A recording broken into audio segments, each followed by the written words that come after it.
මම පොඩි යෝජනාවක් කරනවා. මේ තරුණ මහත්තුරුන්ට අම්මලාට තාත්තලාට දරුවන්ට හෙට ඉඳන්වත් ගෙදර සමන් පිච්ච පඳුරක් හිටවමු. කාටද? බුදුහාමුදුරන්ට හැදෙන පිපෙන මල් කැකුලක් ගානේ මේ දරුවන්ට කාවද මතක් වෙන්නේ? කඩලා බුදුහාමුදුරෝ ඉස්සරහින් නොතිබ්බත්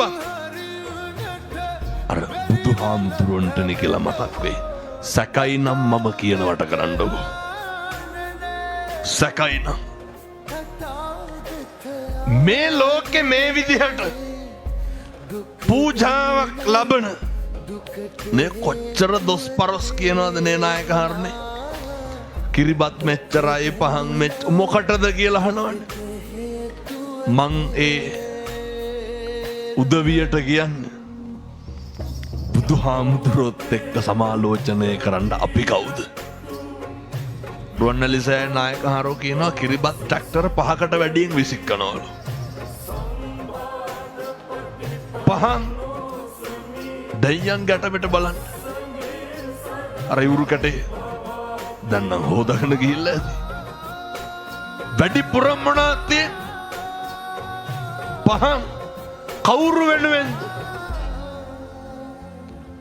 එක පන්සලක හාමුදුරු කෙනෙක් සල්ලි දීලා රුවන්වැලිසෑය යවුවද? ගිහින් පුදලා එන්න කියලා නැහැ.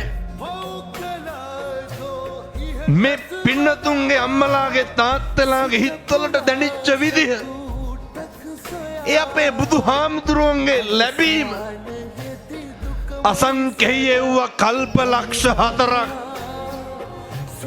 සංසාරේ බෝධිසත්වෝ මොකද්ද කරේ? අසංඛේය කල්ප ලක්ෂ 4ක් දන් දීපු එක කරේ. ඒ වගේ උත්තමයෙකුට ලැබෙන විදිහ මේ කොහෙවත් නැති මිනිස්සුන්ට පුළුවන් ද පින්නතුනි මේ? මම මෙහෙම කියන එකක් ගැලපෙන්නේ නැහැ. අපේ ඒ තමයි අපේ බුදුහාමුදුරුවෝ භාග්‍යවතුන් වහන්සේ. ඒ වගේ උත්තරීතර ශාස්තෘවරයාණන් වහන්සේ නමකගේ ශ්‍රාවකයෝ අපි මේ පින්නතු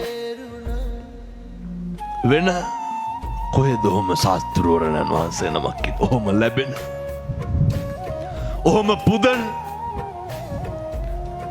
අවුරුදු 2600ක් කිට්ටු කරලත් පරිනිර්වාණය මේක බොරුවක්.